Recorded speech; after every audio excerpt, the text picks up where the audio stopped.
Papa mummy के लिए best gift Saregama कारवा।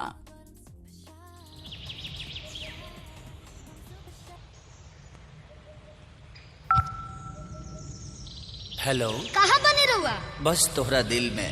घरे आवे के बाकी ना हो? अरे आ जाई, तू कहता आसमान चीर के आ जाई का? आके दिखाई तो तनी।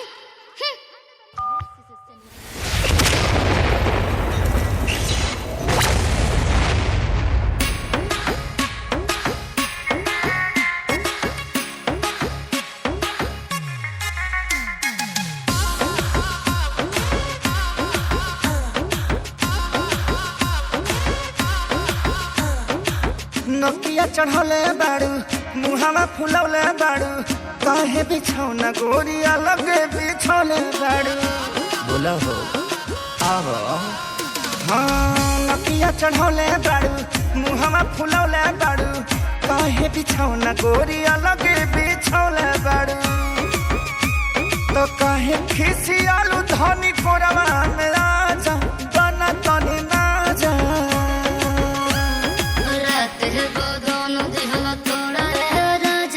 झोरा रे राजा कमरिए में पीर बड़ा झोरा रे राजा कमरिए में पीर बड़ा झोरा रे राजा कमरिए में पीर।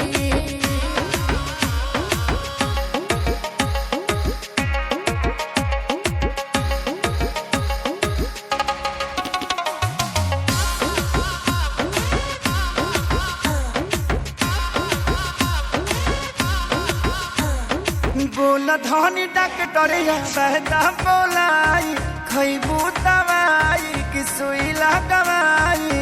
दिनवा में फल फल विटामिन खियावेला, रात में एनर्जी तू खर्चा करावेला। हो तो मजबूरी बुझ होई तोहर राजा सहतनी साजा।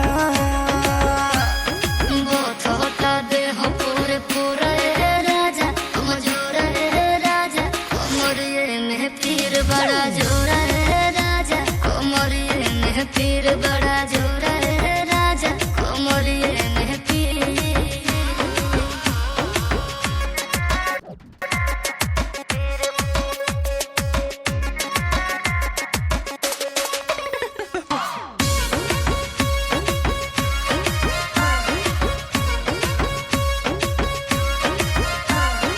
बनल मिजाज प्यार उमड़ल बेजोड़ हो, मन कोहर रख दी पलंगिया तोड़ हो।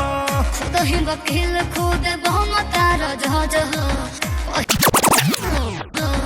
पहनी जलवा बन तार नीर लाज हो।